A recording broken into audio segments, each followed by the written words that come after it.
What's up guys, GG Racing here, and in today's video I'm going to show you some of the differences between two pedal sets, the Heusinkveld Ultimates and the Fanatec V3s. We're gonna take a look on telemetry because this is a more objective way of doing it. There are other things that we can take into account. So if we take, for example, turn 1 and we look on the shapes and we zoom in a bit more. Again, with red we have Fanatec, with blue we have Heusinkveld. You can clearly see that for Fanatec the resolution is not so good. You see these like spiky lines, so the shape is not completely like a uniform shape. It has those up and down movements, whereas the Ultimates Plus, it is way more stable and looks way more better at the plateau or at the threshold braking. So this is the first big difference. And to me, it looks like it's either the resolution or it's like the Fanatec have a bit of tremble. So it's not so steady when you put pressure on it. And this can affect a bit the lower phase of the braking. Another thing that we can take a look on is the last part of the trail braking. As you can see here, with Fanatec, I drop the brakes a lot more quicker in a more steeper line, but with Heusinkveld, I'm able to maintain 7, 9, 8, 6, 4, 3, 2, even 1% braking. And this is a big gain overall because I am able to generate a bit more rotation by just trailing the brakes more. And I think this is the biggest difference in the pedals, at least on the brakes. The resolution of the brake pedal and also the fact that you can be a bit more precise in the last part of the trail braking. Now, did it help me to get 6/10 faster? It did, in a way. I'm sure of it because I can rotate the car more now with the brakes instead of the steering wheel. But the difference is not so huge. So the V3s are still very good pedals, in my opinion. Now, if we look on throttle application, I could not find a single big difference in the shapes on throttle in those two pedals. So the resolutions look the same.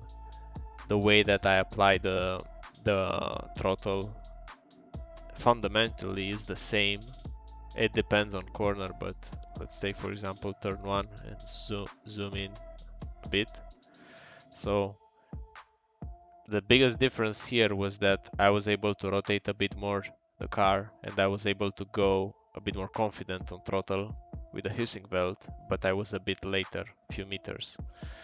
But you can't really see another difference. Now, the next part of the discussions is with the software and what Heusinkveld has.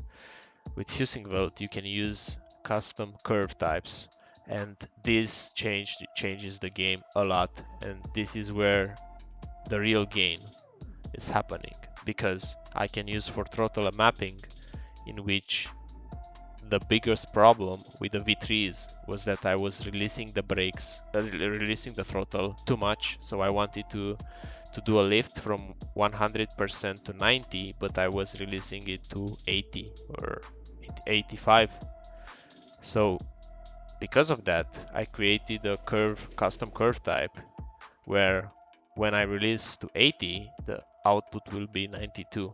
So in this way, I can overcome my driving style in a way, but also improve what I wanted to do with the throttle.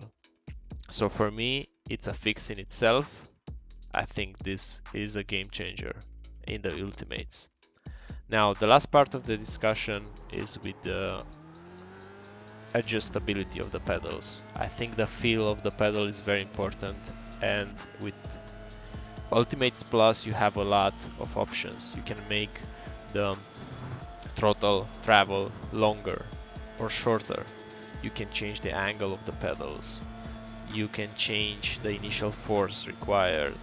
you can add a preload to the brake. So there are a lot of customization that you can do, and because of that, I think the Heusinkveld Ultimates are superior compared with the V3s.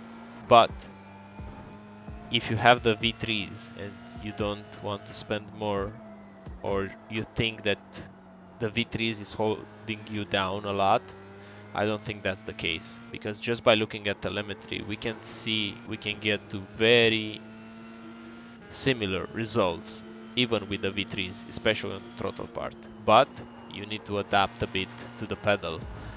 With Heusinkveld Ultimates, you can make the pedals adapt to you and your driving style instead of you to adapt to the pedals. So that's the biggest difference between them, and that's where I think the decision of getting one or another should come from, but also from the price. But this is my opinion. This was my take on the comparison between the two pedals. I hope it helped you, and I will see you on the next one. Bye bye.